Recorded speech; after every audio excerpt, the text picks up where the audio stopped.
Hello everyone, another rice recipe day. This is a vegetable pulao. I don't have very many vegetables, but whatever vegetables I had, I'm making it. It's Corona time and I don't want to go to the grocery store every day. So this is, for this I had only carrots, green beans, fresh. And of course, this is the season we don't get the fresh um, peas, green peas. So I got the frozen green peas and cilantro, about a 1/4 cup, and about a 1 cup of onions.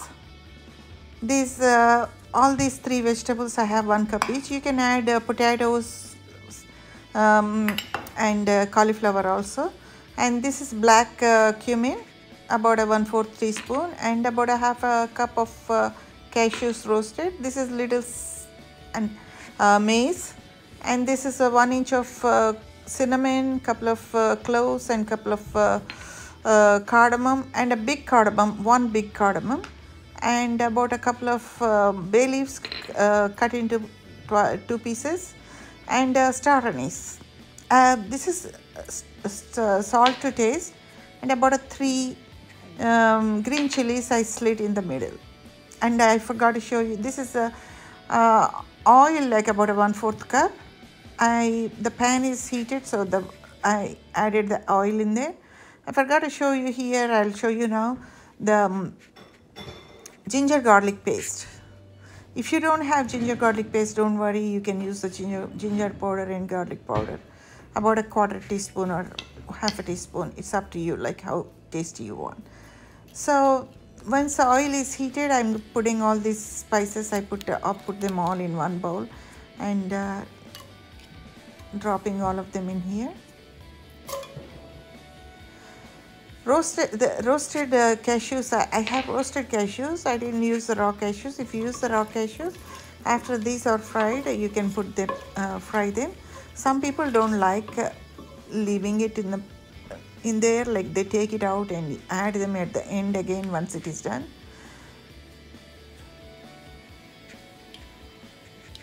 This ginger garlic paste I'm talking about, this I keep it with the onion pieces and put them all together now. Since my cashews are roasted, I kept them aside still. Actually, a lot of people like to garnish it on the top, like when it is done. I like it to be cooked with the rice, and I want them to come while I'm eating. I want those to surprise me. So yeah, you have to fry it like about 5 minutes until it is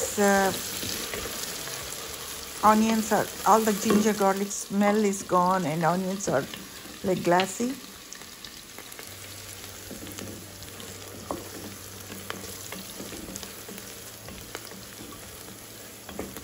If you like more spicy, double all the person I'm making this for doesn't like too spicy, so this is on a 1 to 10 scale. It is about 2 or 3. But if you want, you can add more green chilies and more those masala spices like cloves, cardamom, big cardamom, and black cardamom actually. All those, like, you need to double or triple according to your taste. So yeah, I put the vegetables now, fry them about 6-7 minutes. Like you want the vegetables cook halfway through, like while they are frying, almost more than half actually. So all the raw smell of the vegetables, like, because green beans and carrots are fresh, especially green beans smells like, differently, like if they are not fried well. So you want to fry them very well.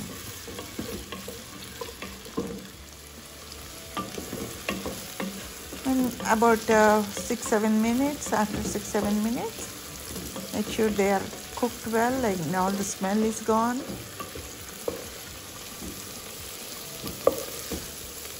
I'm showing you how they look.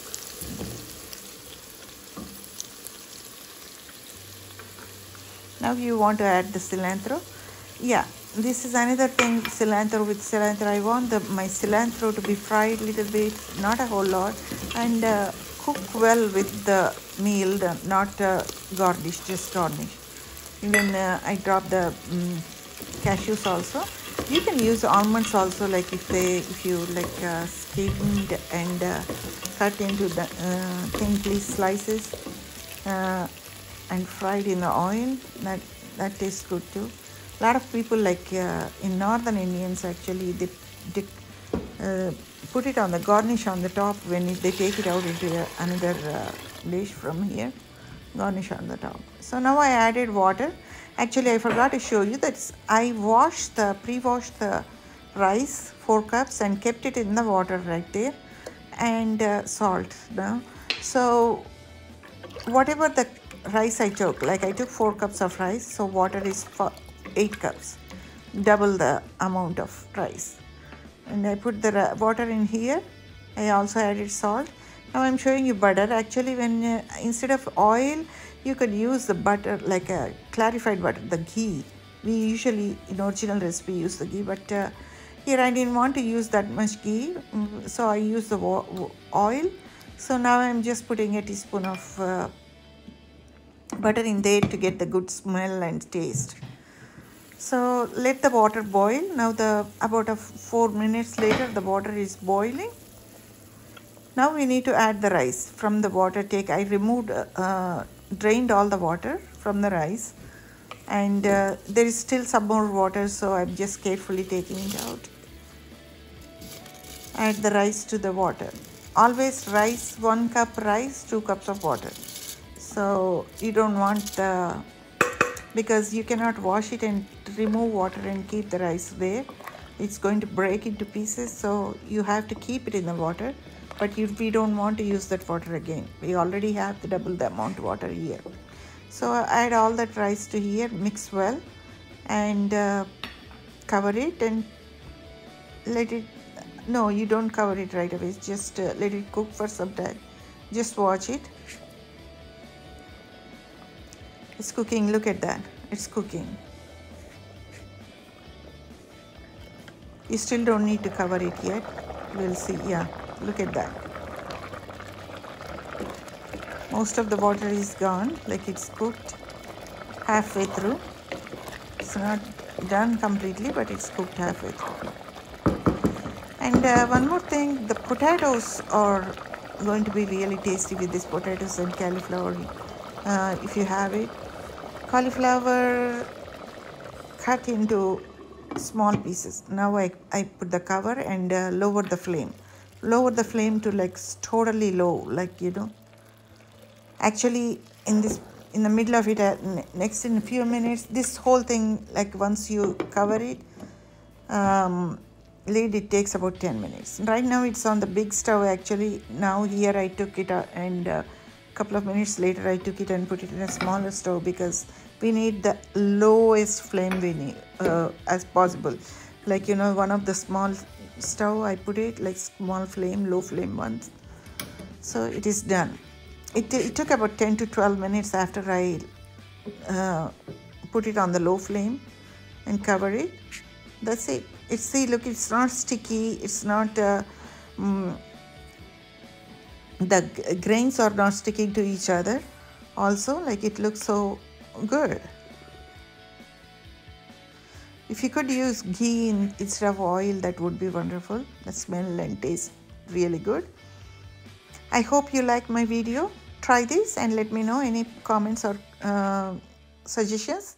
Thank you for watching.